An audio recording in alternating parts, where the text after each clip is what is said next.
Good morning, Talladega College family, and welcome to our 8th installment of TC Live Chat. My name is Caitlin Cox, and I am the director of the museum and the library here at Talladega College.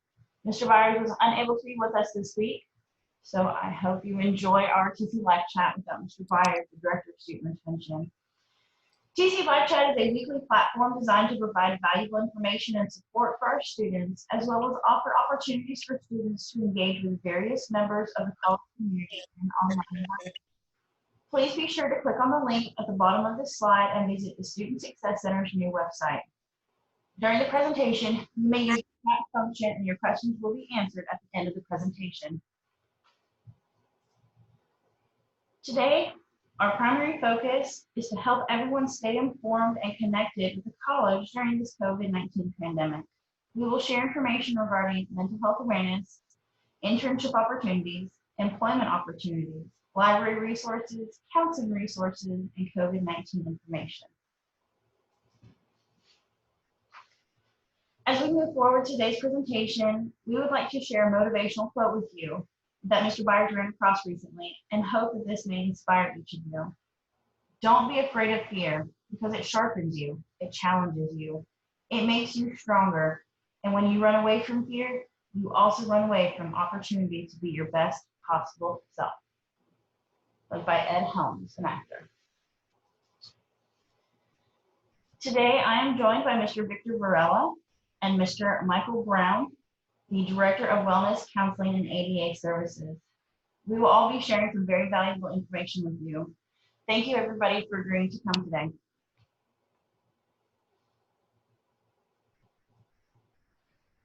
Mr. Victor Varela, Student Success Coordinator, will now share the CDC COVID-19 guidelines with us. Thank you, Mr. Varela. Thank you, Ms. Cox. Hello, TC students. I'm going to show you a couple of CDC lines code for COVID-19. First of all, we're going to know how it spreads. Currently, there's still the data, there's no vaccine for this virus for COVID-19. One of the best ways to prevent the illness is avoid to being exposed to the virus.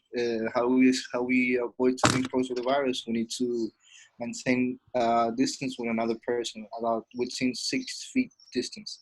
The droplets are passed through respiratory droplets produced when an infected person coughs, sneezes, or talks.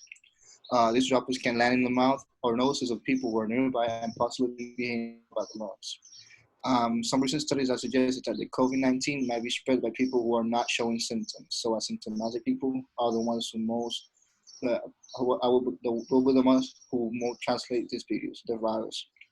What everybody should do is we should all wash our hands often with soap and water for at least 20 seconds, especially after we've been in a public place, after blowing our nose, coughing, or sneezing. If soap and water is not readily available, use a hand sanitizer that contains at least 60% alcohol, cover all surface of your hand, and rub them together until they feel dry. We need to avoid touching our eyes, nose, and mouth with unwashed hands. We need to avoid close contact, avoid close contact with people who are sick. Stay at home as much as possible. We need to put distance between ourselves and other people. We gotta remember that some people without symptoms might be able to spread this virus. Keeping distance from others is especially important for people who are at high risk of getting very sick, elderly or very sick or immunodepressed people. We gotta cover our mouths and nose with a cloth face cover around others. We could spread the COVID-19 to others if we don't feel sick at all. Everyone should wear a cloth face cover when we are out in public. For example, when we go to the grocery store to pick up some necessities, we should cover our face all the time. Cloth face covering should not be replaced on young children under the age of 2. Anyone who has trouble breathing or unconscious, incapacitated, or otherwise unable to remove the mask without assistance. The cloth face is meant to protect other people in case you are infected. Do not use a face mask made for a healthcare worker.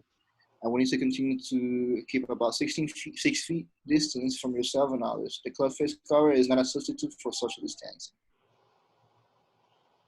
We've got to cover our cough and sneezes. If you are in a private setting and do not have any clothes face covering, remember always close your mouth with a tissue, or when you sneeze, use at your elbow. Throw the tissue in the trash and immediately wash your hands for at least 20 seconds with soap and water. If it's not available, wash your hands with hand sanitizer that contains at least 60% alcohol. We gotta clean and disinfect all areas. We need to clean all frequently touched surfaces daily, including doorknobs, light switches, countertops, our phones, everything like that. If surfaces are dirty, clean them. Use detergent or soap or water per disinfection. Then use a household disinfectant. Most common by EPA registered household disinfectant will work. Thank you so very much for sharing this valuable information, Mr. Varela. We would now like to share more information with you about fall 2020 housing. Don't forget your housing application is due and housing is filling up fast. We would also like to share some information about a wonderful opportunity for students to be able to take a free summer semester course. You must be eligible for the full Pell Grant and enroll in 9 credit hours for summer semester 2020. The second summer semester starts June 1st, and the third summer semester will start June 15th. If you meet the eligibility requirements to take an additional course, please contact your advisor or dean of your department today. We would also like to share some valuable information related to internship opportunities.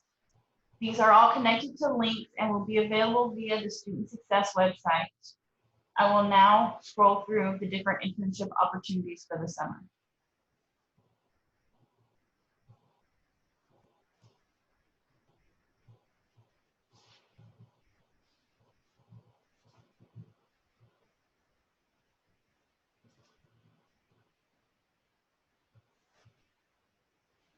We would also like to inform you that Hiring on a Handshake is hiring students right now.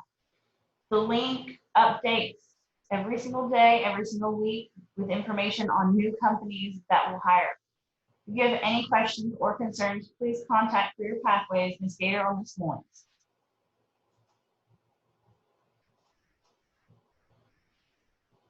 We would also like to share some information about FBI recruiters via Skype.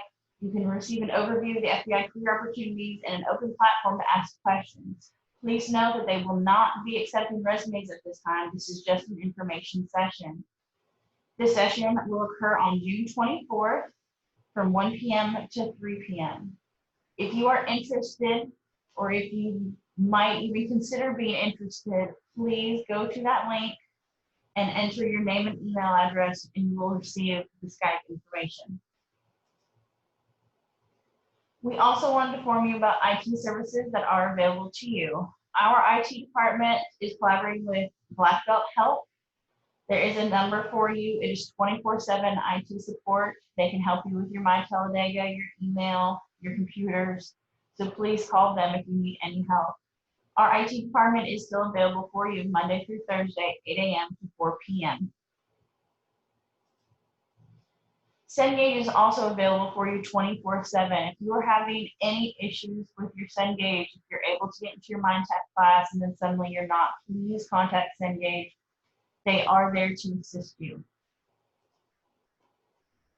We also wanted you to know about the National Emergency Library. There are over 1.4 million books. There's no wait list. You can read a free ebook at any time.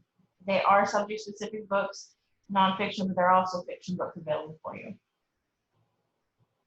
State Library is still conducting programs. They're just all digital now. We do have a weekly creative writing contest where you can win fun prizes. And we also have a trivia contest where you can win fun prizes. We are going to have a mega trivia starting next week. You will be able to win some of the grand prizes, such as a really nice museum bag, a really nice crystal paperweight, and a really nice desk clock. So please look for your emails for that information. At this time, we are pleased to have Mr. Michael Brown, Director of Wellness, Counseling, and ADA Services, joining us to share mental health awareness. Thank you for joining us today, Mr. Brown.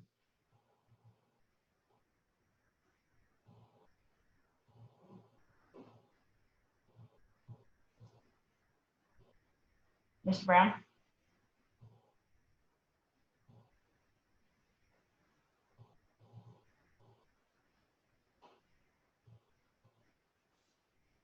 We're going to pause the recording for just a moment while I try to contact Mr. Brown. I think he's having technical difficulties. please.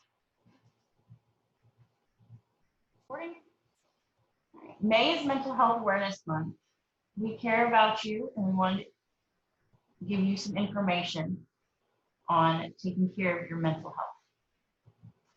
May is Mental Health Month and has never been more important than this year.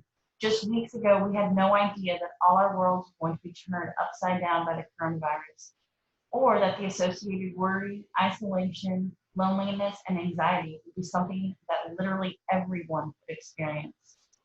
Until now, there were still some people who believed that mental health wasn't everyone's concern. That isn't the case today. Mental health is essential to everyone's overall health and well-being, and mental illnesses are common and treatable. While 1 in 5 people will experience a mental illness during their lifetime, everyone faces challenges in life that can impact their mental health. There are practical tools that everyone can use to improve their mental health and increase resiliency regardless of the situations they are dealing with. Understanding your feelings and defining them. Eliminate toxicity. Building healthy support systems and developing and building resiliency. This is the 4th segment and the final segment of our May Mental Health Awareness Month. Today, we're going to be talking about building a healthy support system. There is a need to feel some sort of belonging for many of us, and where we are in this can either positively or negatively affect our mental health. It is possible to be surrounded by people and still feel alone. It's the connections we make with other people that help enrich our lives and get us through tough times. But sometimes it's hard to know how to make those connections. It is also hard for some to trust people enough to build the needed support. Who can be on your support team? A parent, a family member, a teacher, a faith leader, a healthcare provider, or another trusted individual. What are some characteristics of a healthy supportive person? Someone that respects your need for confidentiality so you can tell them anything.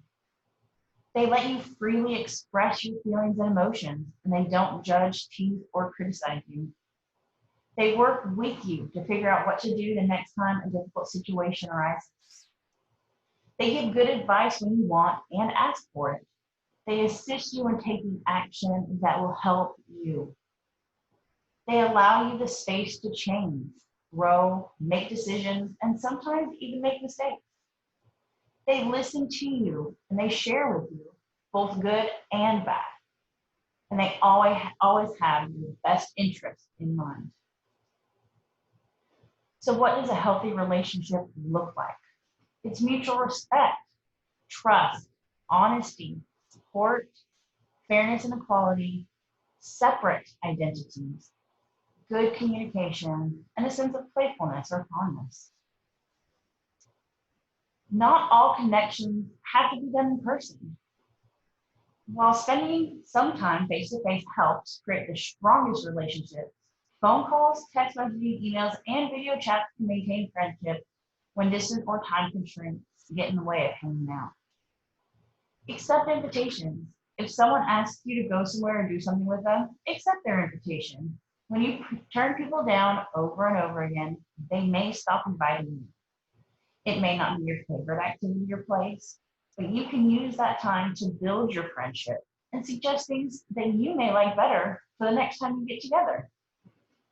At a time like this, remember to adhere to social distancing, but use this information for future reference. Don't compare. If a friend or loved one is going through a tough situation and they come to you for support, you might feel tempted to tell them about something that happened to you and how you were able to get through it.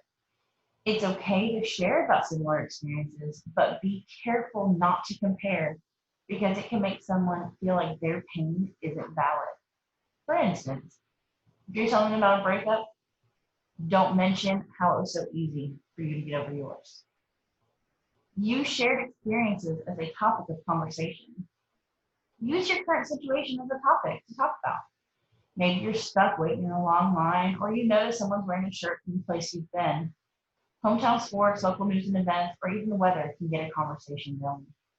Give compliments. If you're struggling to figure out what to say to someone to strike up a conversation, try starting with a compliment. You can comment on a person's outfit, tattoo, or a piece of jewelry that you like, and maybe ask them where they got it. Use their response to continue the conversation. Become an active listener. Active listening is different than just hearing what a person has to say. A good active listener puts everything aside and gives their complete attention to the person who is talking. And be open to your own perfections and accept that others have them as well. Trust is a major issue when building healthy support. Many times there have been issues in our lives where trust was broken. And over time, the thought is that no one will live up to the emotional need we have. So therefore, we lose trust in people.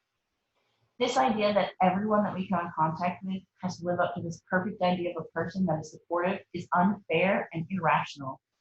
Allow yourself to be vulnerable enough with new people that can be supportive in order to start with no preconceived notions of how they have to be and how you have to be. How do we develop resiliency? What is resiliency? Resiliency, when faced with a tragedy, national disaster, health concern, relationship, work, or school problem, resilience is how well a person can adapt to the events in their life. Hello. Hey, Mr. Brown, are you with us? Yeah, I guess I'm here now, finally. Fantastic. We are on resiliency if you want to take over. I will take over. Thank you so much, Ms. Cox. Sorry, everyone, for the technical difficulties, but I will pick up with resiliency. As Ms. Cox has started, so we'll find purpose helps foster self-worth and self-discovery. Finding out who you are and what gives you joy and peace. Foster wellness, promoting positive lifestyle factors that proper nutrition, ample sleep, hydration, and regular exercise can strengthen your body to adapt to stress and reduce the toll of emotions like anxiety or depression. Build connections. Connecting with empathetic and understanding people can remind you that you are not alone in the midst of difficulties. Embrace healthy thoughts. How you think can play a significant part in how you feel and how resilient you are when faced with obstacles. It's hard to be positive when life isn't going our way. An optimistic outlook empowers you to expect that good things will happen to you. Try visualizing what you want rather than worrying about your fear. This is a nice quote that I like to remind everyone of. Be like water. It just means be very flexible in life. You have no control over some circumstances, but you can control how you respond.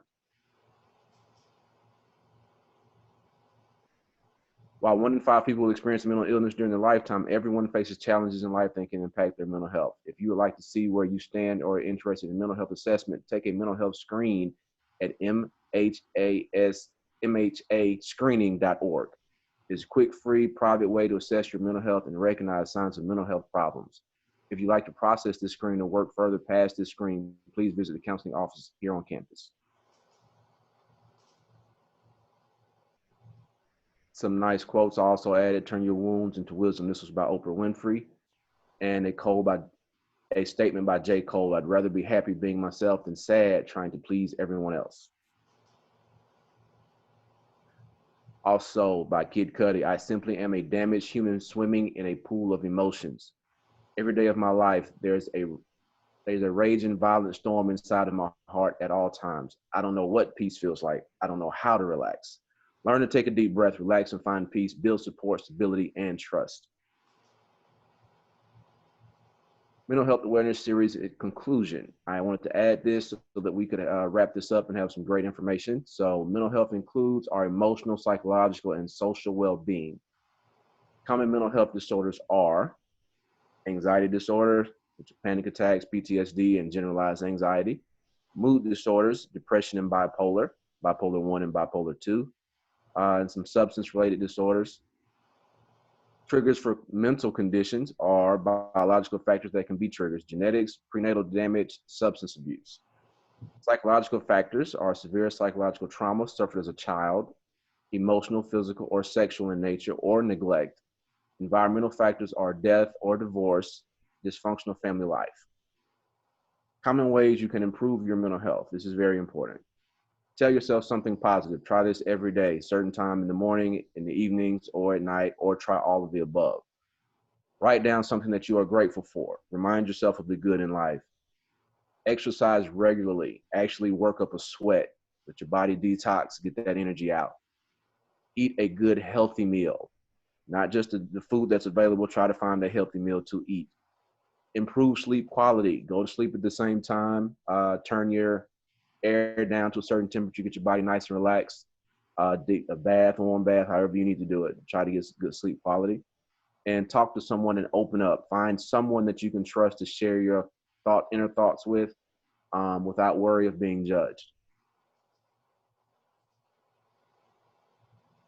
TC has wanted to show and let you all know that they embrace you and your mental health. So here are some photos of a couple of people on campus that joined me and others in a TC mental health walk during this month.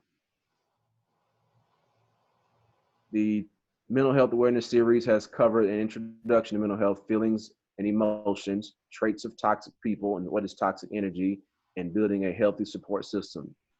We've gone from May 1st to May 31st. These are all the resources that were shared, but there are many more on the website. On the website, you can find information and resources for dealing with mental health issues such as coloring. There's adult pages that you can find. There are link pages on the website. There are some suggested podcasts to try to get your mind off of your day-to-day anxiety to try to build that mental stress. You can also find information on exercising, moving, making art, which we will be doing in the mental health classes that I have. Mindful hiking, getting out in nature, what to do before a hike, during a hike, after a hike.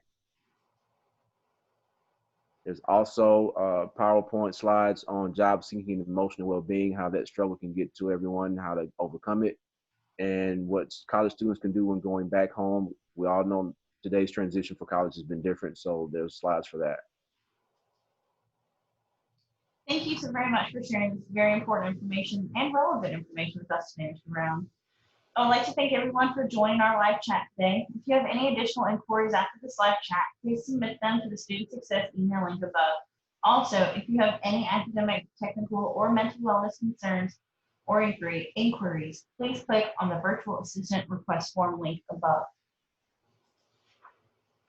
Does anyone have any questions today?